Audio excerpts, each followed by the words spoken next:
So welcome everyone to our Customer Insights webinar session of March. Firstly, I'd like to check that the audio is okay. So maybe you can comment in the chat that you're hearing me. If I don't see any comments in the chat, then I know that something's wrong with the audio. All right, audio is okay. I can hear you. Yeah, great. Good, so we're all set up then. Yeah, this webinar will be recorded. We always record our Customer Insights webinar sessions. We will send this recording link to you after the session. And it's also available in our YouTube channel, so you can share that to your colleagues or watch it yourself again if you want to. Today, we have Janne Kivelä presenting case Bridge Hospital. And I'm your host today. I'm Riina, Product Marketing Manager at Solibri. We also have our Customer Success Manager, Lauri, online. In case you have any Solibri related questions during this session, Lauri is here to help us. Hi, Lauri. Hello, welcome to the webinar on my behalf as well. Looking forward to today's webinar. Yes, absolutely. So, case Bridge Hospital, quality assurance from architect's perspective is the topic for today. And Janne Kivelä from Harris-Kjisik Architects is sharing his experiences from this multi-million hospital project. We will also have time for some audience questions in the end of this session. You can send your questions at any point during this webinar to the question or the chat box in the GoToWebinar panel, and we will go those through after the presentation. It will help us a lot if you also mention there if your question is more to Janne or to us at Solibri. So it's a little bit easier than for us to go those through once we start the Q&A part. So thanks for that. Before we start the presentation, we'd like to also run a quick poll. It's always nice to hear a little bit from the audience, and this time we'd like to ask, what's your field of expertise in a construction project or in the work you do? So I'll give you a bit of time to give your replies.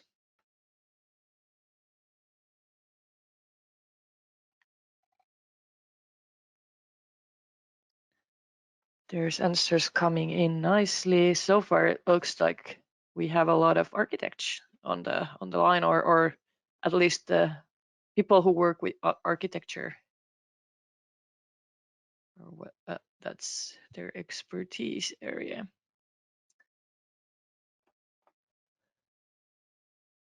All right, I guess we have majority voted. Just a couple of seconds. Yeah. All right, I will close the poll now. Thanks for all your replies. So here's the results. A bit more people working on architecture than BIM consulting, but both roughly a third of you, and then the rest a bit less. So nice to see we have many types of people working with many types of fields joining us again in the webinar today.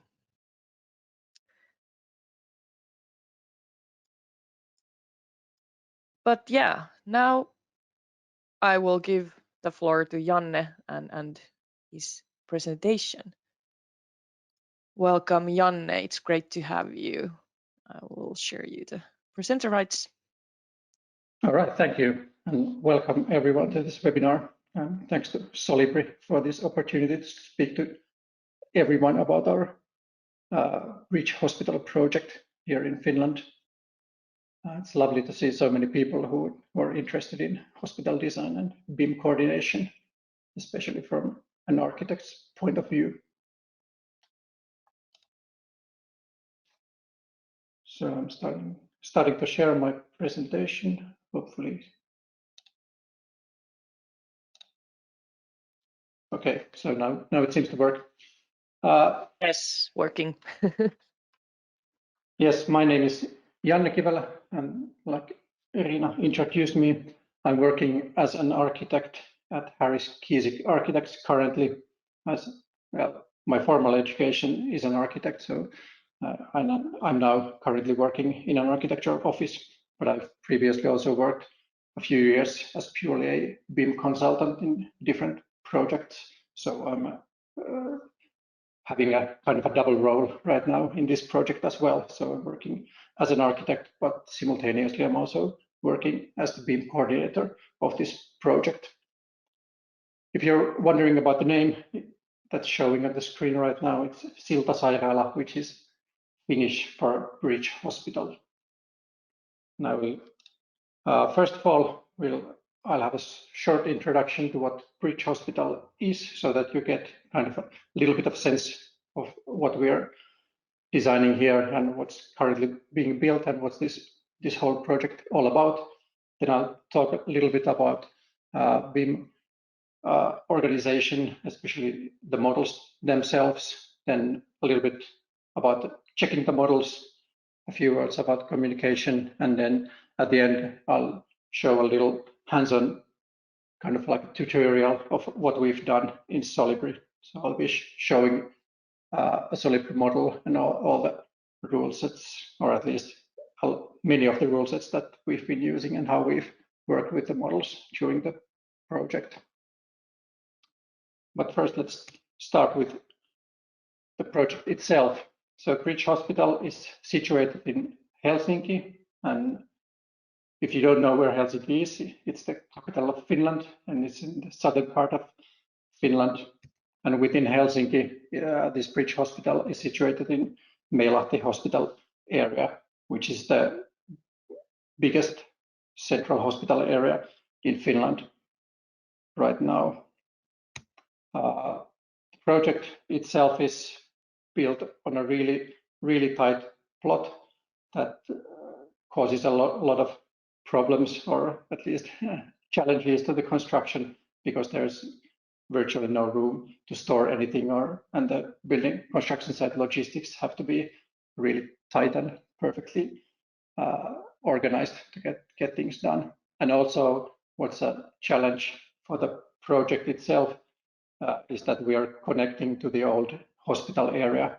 And in the picture you're seeing now, right in front of you, in front of us is the Bridge Hospital, which has these three kind of like vertically barcode facades, and then also on the left is another part of this hospital, which is being built right now, and all of these connect to the surrounding old areas. This Bridge Hospital basically consists of I'm not sure if you probably can't see my cursor, but in the middle of the screen you have this dark, huge tower hospital. It's an old building, and in front of that is our Bridge Hospital. And on this hospital consists of three masses, where we have a cancer center for radiotherapy and day hospital areas. Then we have a ward building, and then also some hot hospital functions, which basically means intensive care units, medical imaging, emergency hospital, surgery department, and that kind of things. It's probably easier if I show you in the model later then how these masses are divided really. This project is the largest construction project in the history of HUS, which is the hospital district of Helsinki and Uusimaa, so mainly the southern region of Finland. It's around 70,000 square meters. It a little bit depends on what we are calculating in, especially from the old buildings. The cost estimate is just a little bit shy of 300 million, and the construction began already 3 years ago. So the project is quite far in the construction schedule right now. So the main masses are already there, and most of the work is now being done within the hospital building itself. But the project itself is, like I guess most of the hospital projects are, especially of this magnitude, quite long. It already began 9 years ago when HUS decided to build a new hospital, and then there were several phases where first was a master planning competition, and then there was a hospital design competition, and now we're doing the construction. And the inauguration of the hospital will hopefully be 2023, so in 2 years of time, and the construction should be ready by end of next year. The architects, as is common nowadays, especially in Finland, with these huge hospital projects, is that we're forming a joint venture with 3 other offices. So I'm from the bottom right corner from Harris-Kjisik Architects, but we also have AW2 Architecture Workshop from Finland, B&M Architects from Finland, and also as a special hospital partner, design partner, is Brunel-Saunier Architecture from France. And we are forming together this team integrated, which you might see referenced somewhere if you look up, search for Bridge Hospital somewhere. So we are forming the team integrated. And of course, for working as an architect, this poses several problems because we're not working in the same office location. So we've had to kind of invent new ways of working to get really our work done from several places. And of course, now with the COVID situation, the global pandemic, almost every one of us has probably been introduced much better with the Teams and that kind of communication methods. But 5 years ago, when this project design kind of really got working, and these were not really that common in our architecture field.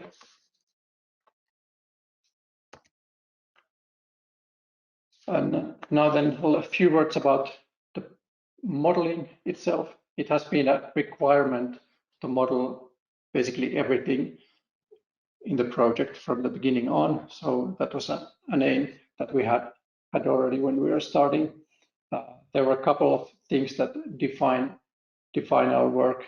For example, here we have this common beam requirements specification in Finland, UTV 2012, which basically defines quite broadly the use of models in the project. But it's of course very necessary to make a project-specific documentation of what we are going to be, how we are going to be using the models in this project.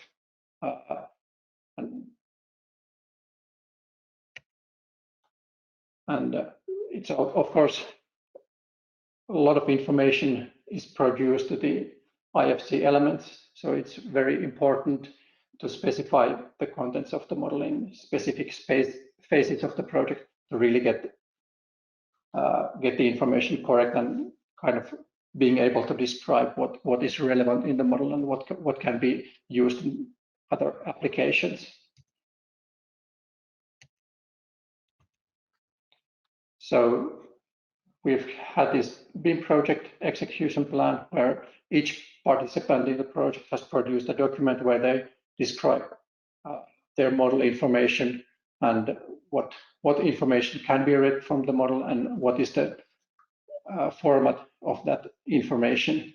And that's really very necessary, not just for someone who is taking quantities out of the model, but also for us as architects, because we need to be able to also read other parties' models, but also we need to focus on creating information to our model that is relevant and also is in the correct fields. So in this project, what we have done as architects, we have created a whole property set that contains only that information that we want to be able to convey to the other participants. And it's much easier this way, because then you can only mostly take a look at only this one property set where you can read all the information. Sorry, this is in Finnish because it's a screen capture from the project execution plan. So that's very important to get the model information described so that the models can be used extensively. Because as it's starting to get really common in the projects nowadays, is that the model use in procurement is really proliferating. Like in many projects that I've been involved in lately, it's quite standard now that the models are being handed over for quantity estimation and cost estimation. And that also, of course, makes it much more important to have the correct information in the correct fields at the correct time. And also all these things need to be confirmed in, or need to be confirmed beforehand, so that we know when we need to be producing something specific. But as is common, the number of drawings is usually not reduced. So this is kind of additional work, but it also makes our work easier, because we have to make sure that the information is correct. So that makes schedules and that kind of things much more precise. And in this project, our architectural and structural models have been provided to a number of weeks, not just these, but also others. And you can also see a screen capture here from Solibri, where we're showing this property set integrated, where we've had these information bits that are stored. So a few numbers of the models. We have something around 20 disciplines, 200 or over 200 separate models, maybe a little bit more than 1.2 million objects within the models, and over 3,200 species. So basically, that means that smart information management and standardization is compulsory to really be able to work with these models efficiently. A big project of this size makes it necessary to be really focusing on specific areas or subjects at a specific time, because you can't really just blindly run a check on the whole model, because you will, especially with the standard rule sets that you have, you will just end up having so many different clashes all around the model that it's also almost impossible to go through them. So you can, from the screen capture, you see that if we run just a pure clash detection to the building services models in the whole combined model, we'll end up with tens of thousands of clashes, of which most are probably not relevant, and just a little, like a handful of them are really relevant at a specific project date.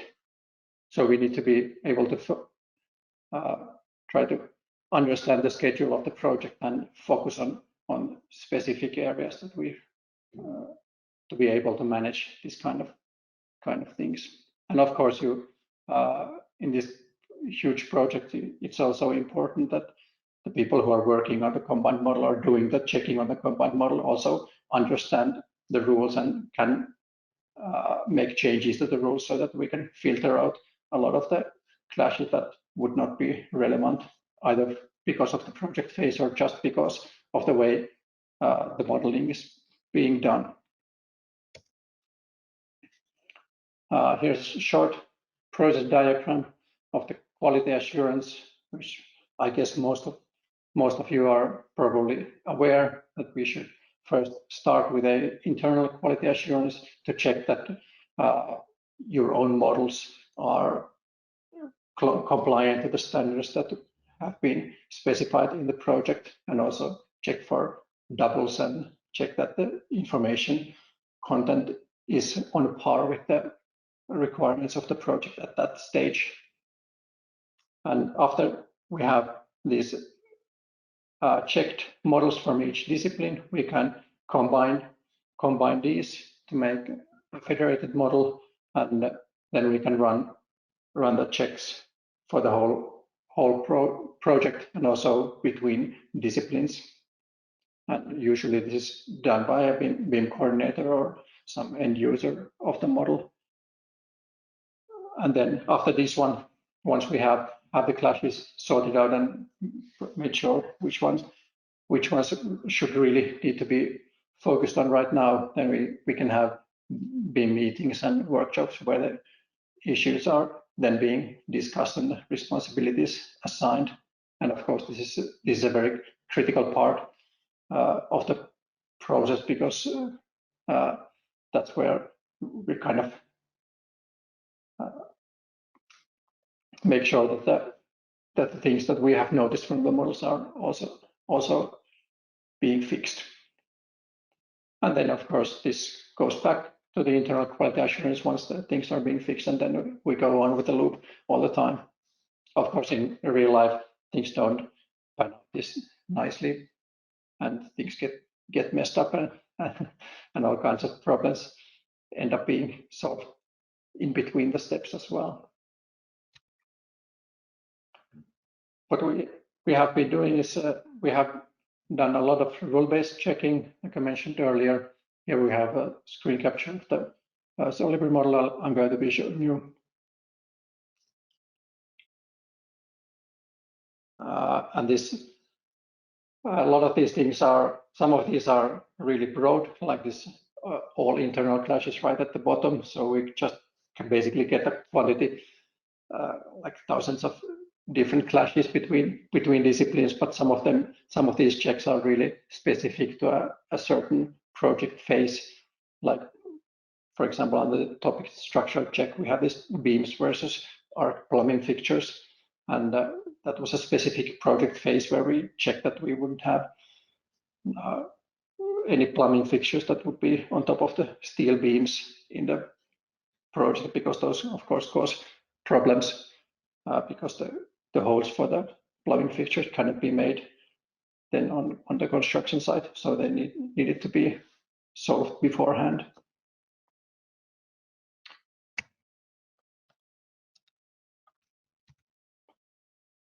But also, in addition to the rule-based checking, we also, unfortunately, or fortunately, however you want to see it, we also need visual checking, because a lot of the things that we are checking in the models cannot be done with rules. For example, void provisions when we're doing holes in load-bearing walls for the building services, that cannot be easily checked. Or there are some ways to make checkings between architectural and structural model, but most of the time it's just quicker and easier often to do it visually. And also what the problem is that these complex rules are very prone to user errors, just like having slightly mistyped names in the filters for that rule, or misconfigured classifications end up having an effect on the results of the check, which of course is a bit problematic, because you don't get kind of feedback from the rule if something gets taken out of that you kind of wanted to have checked, but it doesn't always show you what has been left out of the check. And also these visual checks are often quite quick. And also what is important, especially the early phases of the project, is that with visual checking, you can always keep in mind what the status of the project is, so that you can kind of understand the models and the situation of the models. And this, of course, this comes maybe at a bit strange stage, this screen capture, but of course, after internal quality assurance, we then combine all these disciplines together and especially now with the combined model with all the disciplines, it's very necessary to have a really good understanding of the project phase so that we can check only things that are relevant at the current time, and also check only those areas that have been under or that are ready for checking. So that's very important. And of course, as a BIM coordinator, it's with this huge project, it's quite alluring to create a huge number of issues just because it's possible. There are always problems in the model, so you kind of end up having huge number of issues, but it's also important for the project participants to try to keep the open issues at a manageable level. Like, for example, for a specific combined model, I'm trying to achieve maybe a number of issues between 50 and 100, which is kind of manageable still. So I kind of leave out those issues that then are smaller. So basically you can try to focus on 50 most important issues at a time.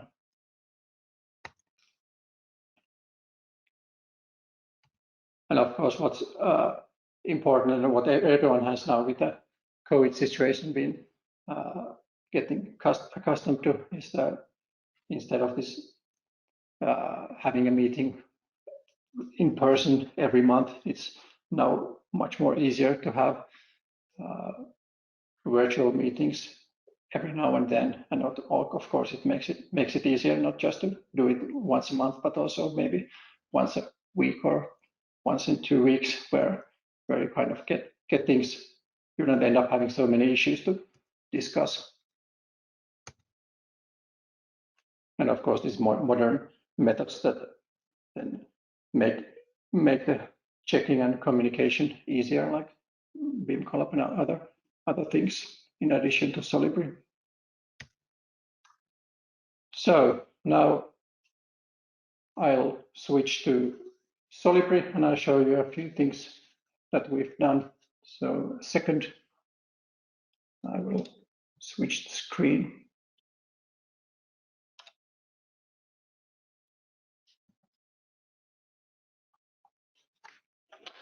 So for this this presentation, I've created a separate model. So I'm not showing the whole model of the whole hospital because it's a little bit heavier for the machine to really run it fluidly. So I've made only a model where we have everything that we've modeled only in this one floor in the middle, which is basically this floor.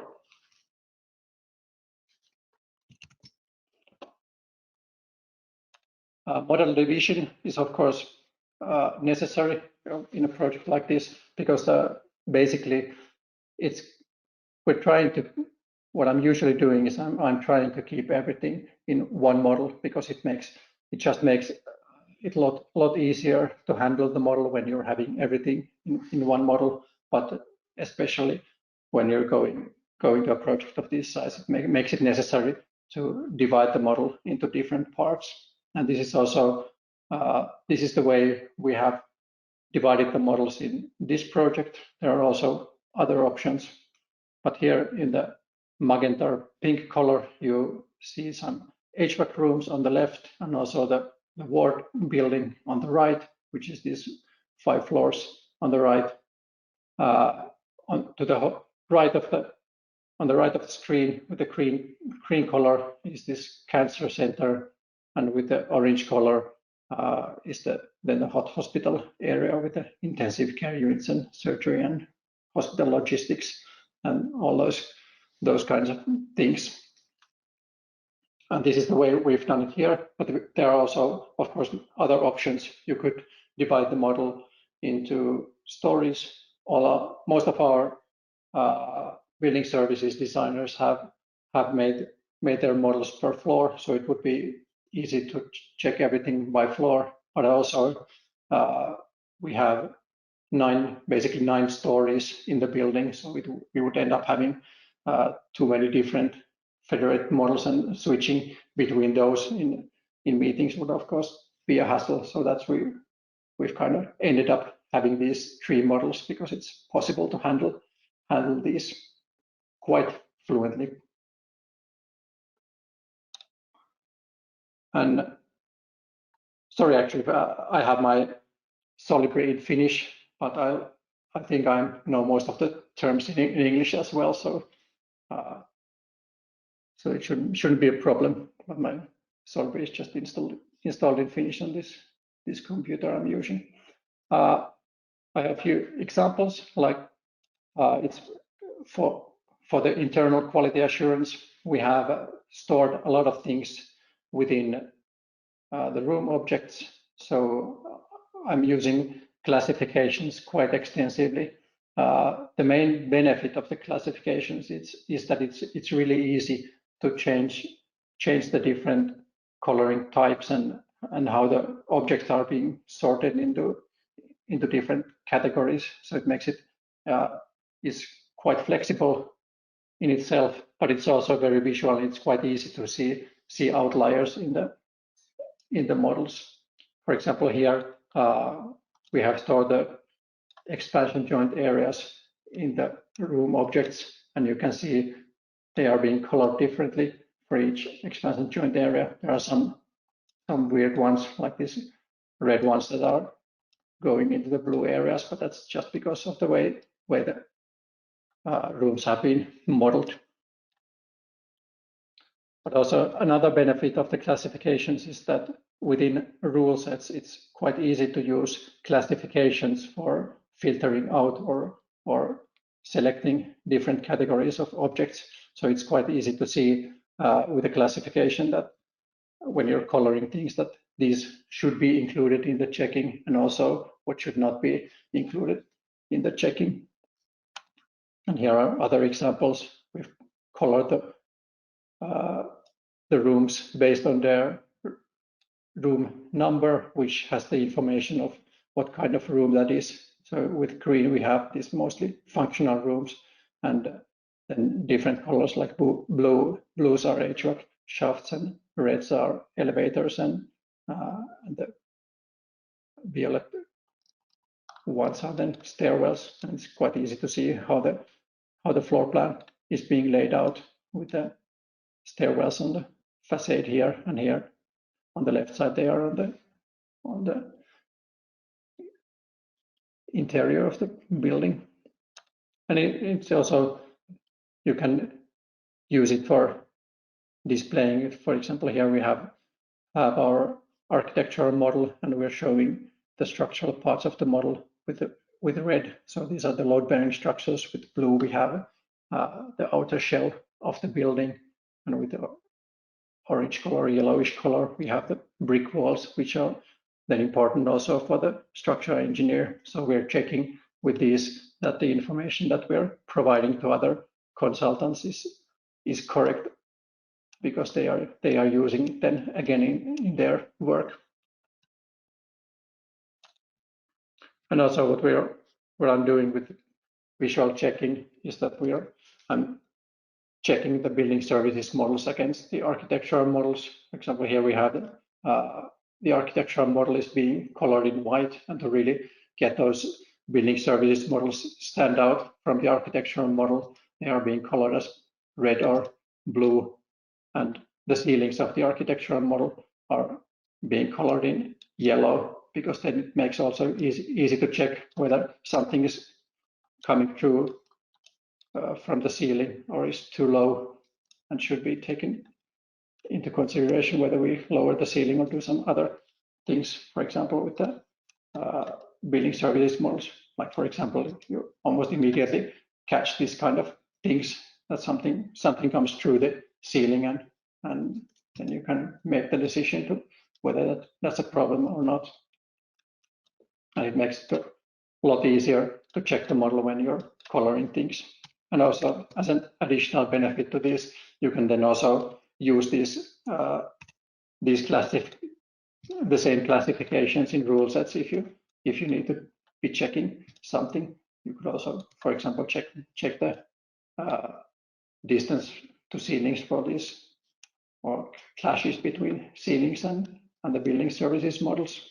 get some automatic results. But it also makes the model much more visual and easier to see how it's being organized and spot the differences. And it's quite quick to go through the whole building, because you can visually make judgments and just move the section a little bit and see how how the solutions are being done. Of course, in this model I'm showing, we only have this third floor where we have the building services.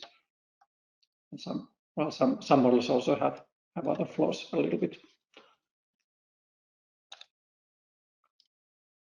And also classification is the comparison between architectural and structural model, where we are coloring the structural model as red and the architectural model as transparent yellow. And it's quite easy to see if there are any differences. This model should be mostly correct, so it shouldn't be any differences anymore with the architectural and structural model. And if there were, it wouldn't really matter anymore, because they've already been constructed. And also I mentioned this void provision detection. So when we're going with these huge ducts and pipes, we're going through the load-bearing walls. There is no rule to check for these kind of things, because they are all in different models, and it's quite hard to check whether a duct is going, first of all, has a void provision in the correct place, and then also you would need to check that the structural model has either a hole or a matching hole provision for that place.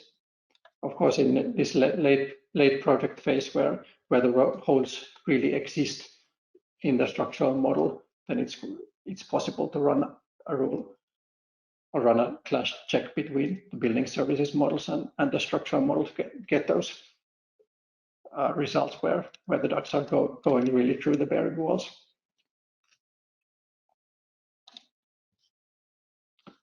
But then also I mentioned that we're using classifications for rules. Like, for example, here I've separated the steel components from other structural elements, and they are showing as red here. And I've used them in a rule set that checks whether there are any drains or sewers that go through the steel parts, because they are, in a sense, problematic. Some of them can be dealt with by just having a hole in the steel part, but it needs to be there when the steel part is being welded, so it cannot be done on the construction site anymore. Whereas when we are doing small holes in the concrete slabs of the building, it's almost, not always, but in many cases, it's possible to do the hole then on the construction site later, and that makes it a little bit more flexible with the timetable of the project. But this classification makes it quite easy to see which parts of the structural model are now being included in the check. So we can open the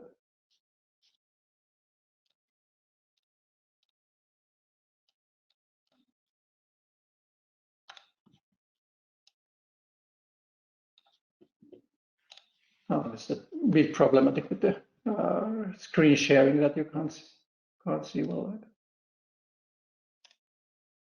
Oh, now you can see the classification. So these are the classifications that we've used in this project, and this one that's being displayed is the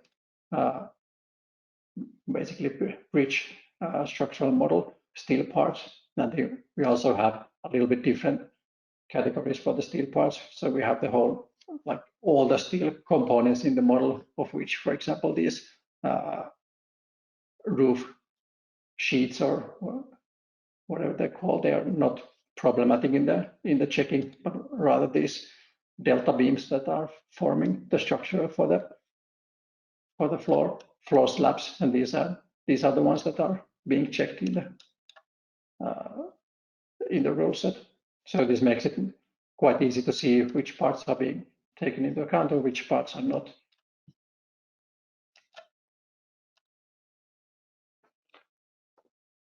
And also what we've done is that we've separated insulations from the building services models, because the insulations are in many cases not a problem. They are flexible and they do compress a little bit at least.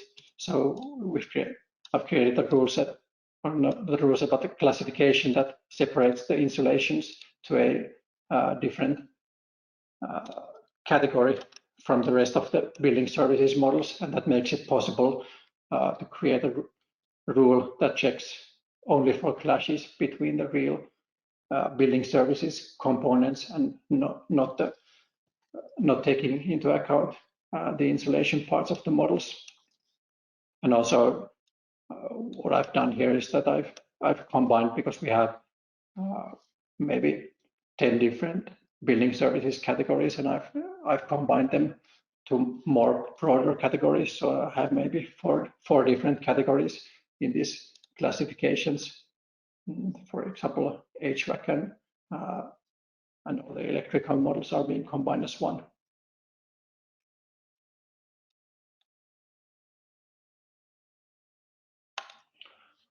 And then a few examples of what we've done with the rule sets. At one point, I wanted to check whether we have any building services components like huge ducts going through our stairwells, because they would need either a ceiling, and also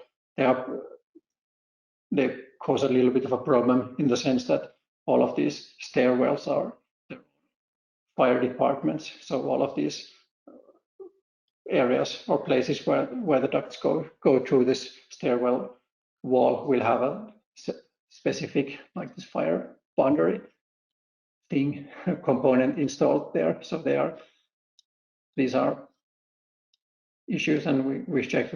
Basically you get the result of all the building services components that end up going through the elevators and stairwells. Also, what we've done is we've checked the fire rating of a door against the host wall. For example, here, I need to dock this one as well.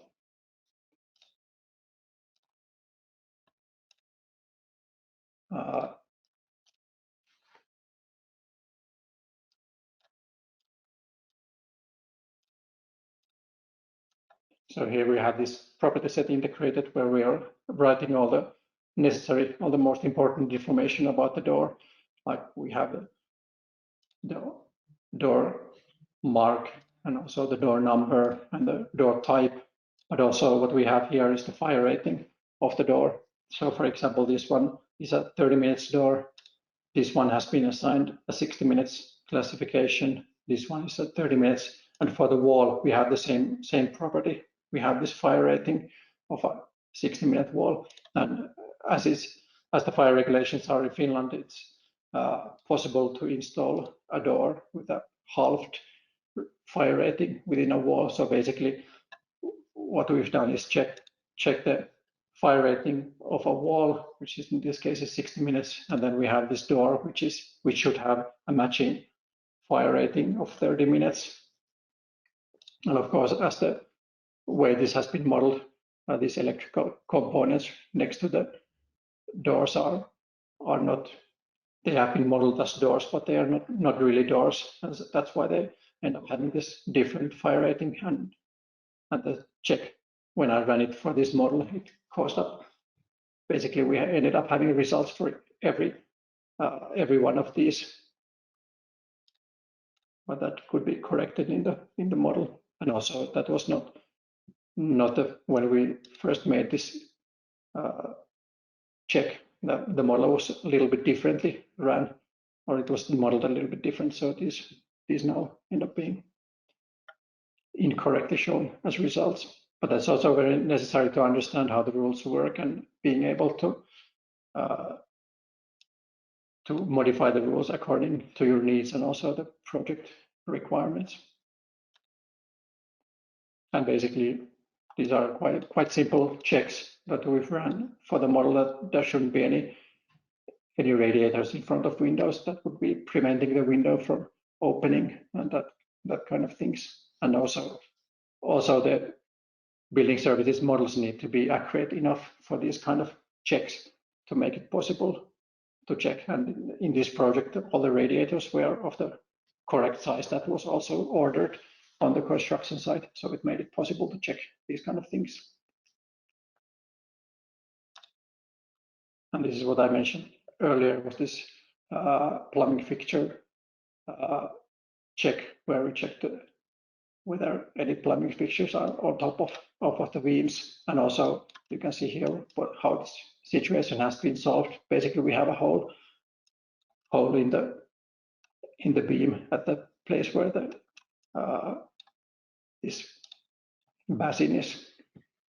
And also these pretty standard checks that when run even on this model with only one floor, you end up having a lot of results, because the things are going a little bit through each other. Like here we have this small pipe going through the big duct, and some of these have just been agreed in the project that these are not problems, and they will be solved on the construction site then.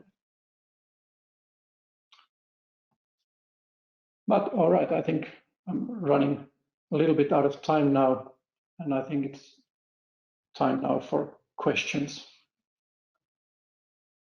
Thanks, Janne. So you can send your questions to the chat or the question box in the GoToWebinar panel. We're gonna go them through now, and if you can mention if your question is to Janne or if it's more Solibri related to us, then makes it a little bit easier to go through the questions.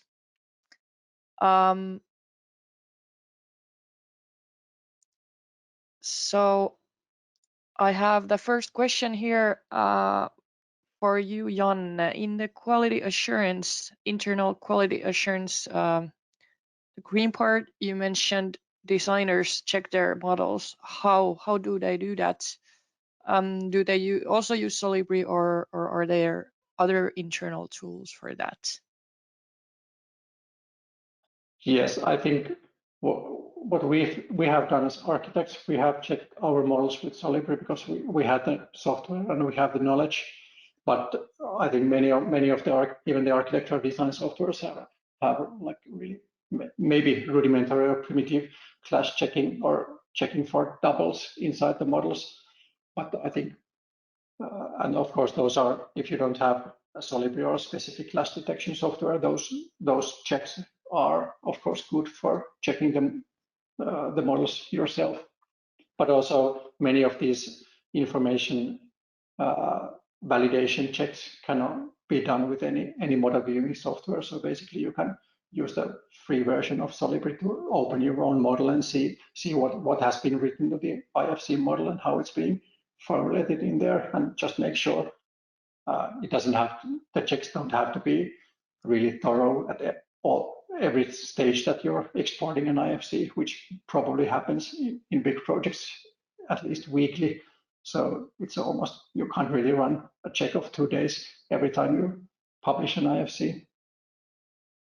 But if you have the knowledge and have access to Solibri, then of course it's a good tool. But you can also use the even the software's internal checks, and also even the free versions of these model viewing softwares.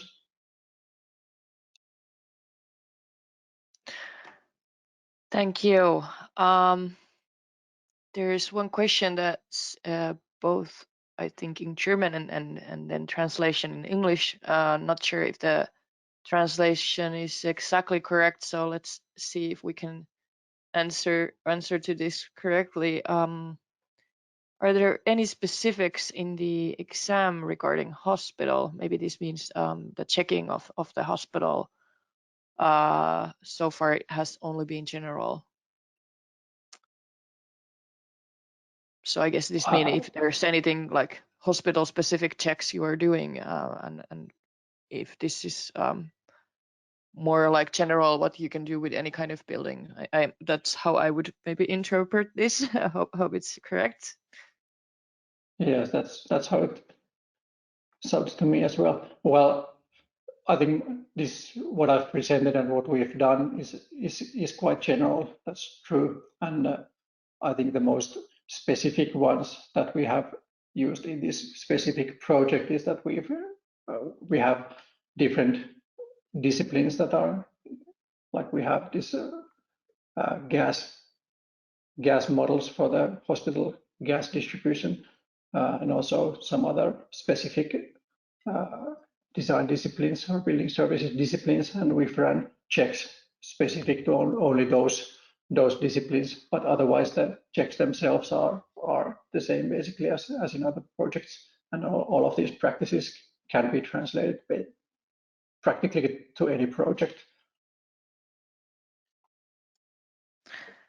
Thanks.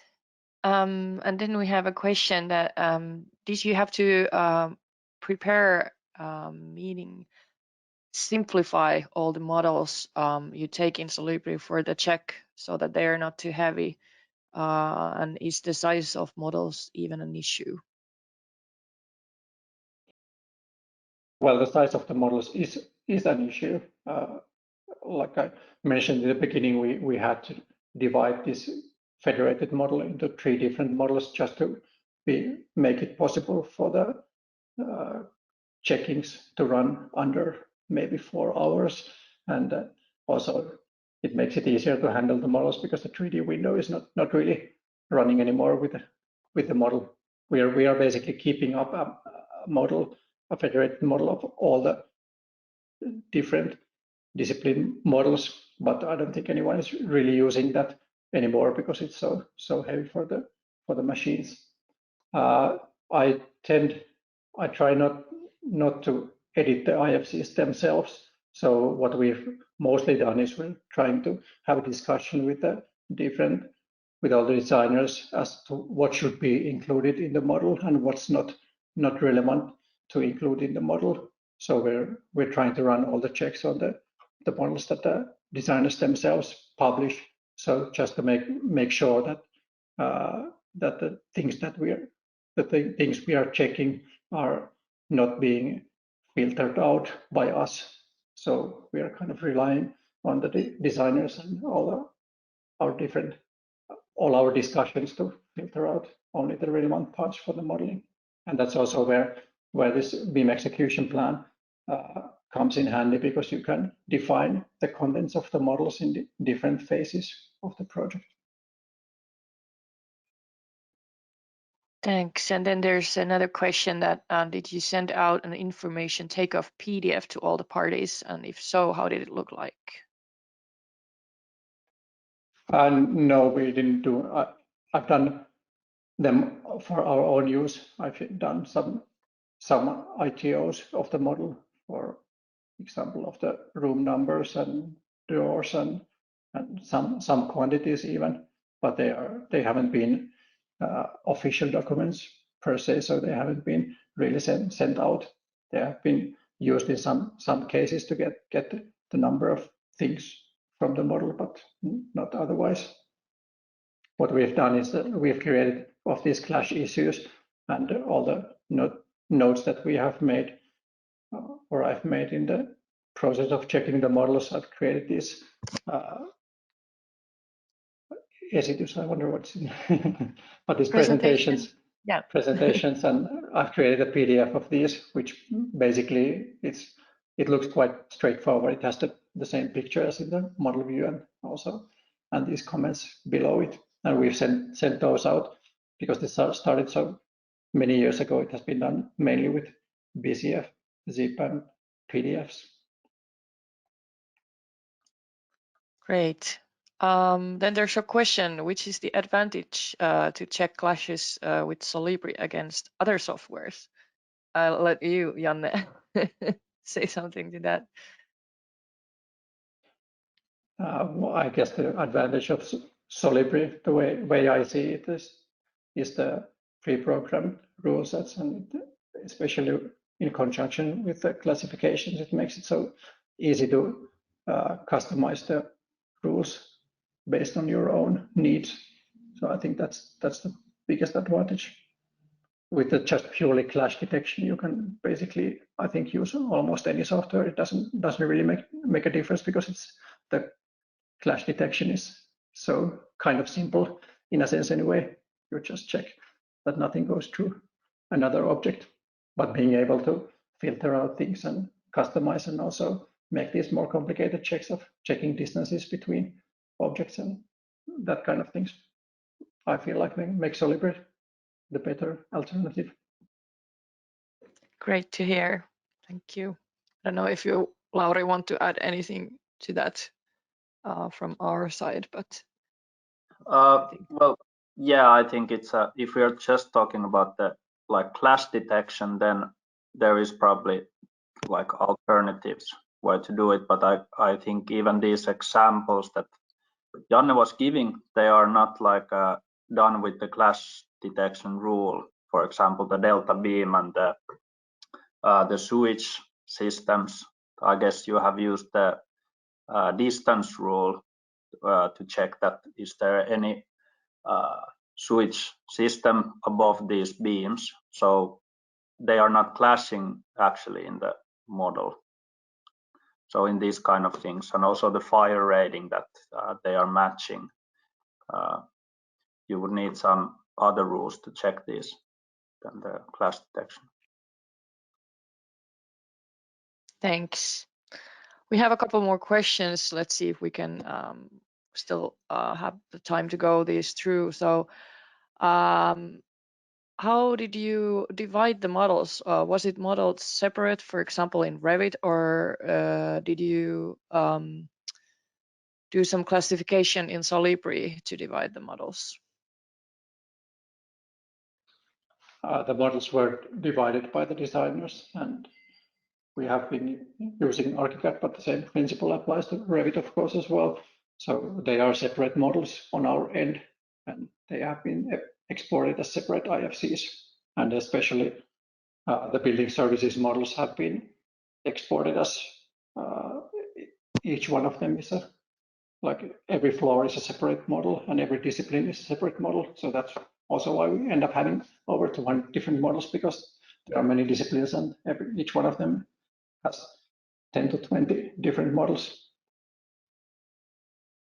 But kind of in relation to what I answered earlier, I try not to edit the models themselves in any way. So that's something that should be done by the designers themselves. Yeah. Then there is a request that would you be able to show us how the color are assigned to classifications and basic to create a model checking rule. I don't know if how much time we have for that. You do still have the screen share if there's a simple way for you to do that, or then we can take this offline as well if it's. Yeah, I wonder if it shows, because it's a separate window, this classification rule, how it's done. Let's see, I probably need to share. So I need to share my whole screen for this to work. But basically, it's in a sense quite straightforward, because you have this in the first tab. You create all these different classifications or classes that you want to be able to use, and then you also define which components are to be included in this classification, and then you kind of create these different classification rules that whatever it depends a lot on the model, how the model information is being stored and how you can address it in these classification rules. But basically you choose the different fields that you want to be using, and then type in the information that should be here. Like for example, here you have this any component that has CFRHS in the description field, which basically means a steel component, then it's being classified as a steel component. And then you just create all those different rules, and you end up having a model classification where you have all those different parts in different classes.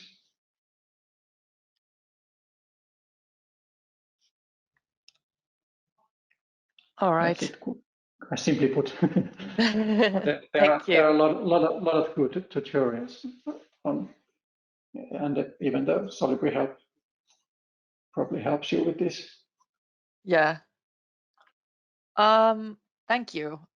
Then we have a question that how does the building company and entrepreneurs make use of the models? Yeah, I guess it means like the other stakeholders on the construction. They're using the models quite extensively. They are taking quantities out of the models, and they are planning the construction site logistics based on the models.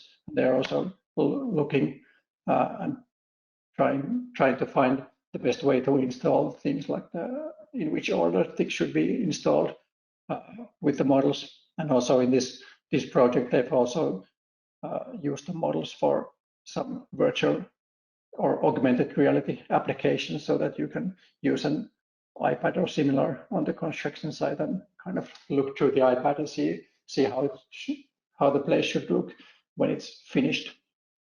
And if you're more interested in how the models have been used here, you can just Google for the Bridge Hospital Tekla Awards, because this project won the International Public Buildings category, and there's a big list of and some screenshots of what has been done with the models in this project. Great. Final question. Do you miss sometimes changing p-sets or classifications natively in Solibri, and meaning like changing imported p-sets, etc.? Not really. I haven't been missing that part, but it also, of course, it requires more probably from the designers themselves, because they need to be specifying the contents correctly, and you have to have some kind of dialogue between all the participants to get the correct information and correct model parts into the models. All right. That's it for the questions today. Thank you very much, Janne, for your great presentation and your time today.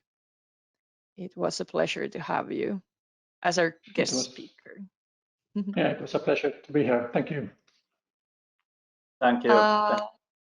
Yeah, just final words about our next session, which is in April 14th, same time as today. We're going to have Aino Koivunen presenting. She comes from Sigge Arkkitehdit, so Sigge Architects in English, and has an interesting case to share. We will send you a registration link after this webinar, so check your email for that to register. But yeah, that's it for today. Thank you everyone for joining us, and hope to see you again in our next session. Thank you.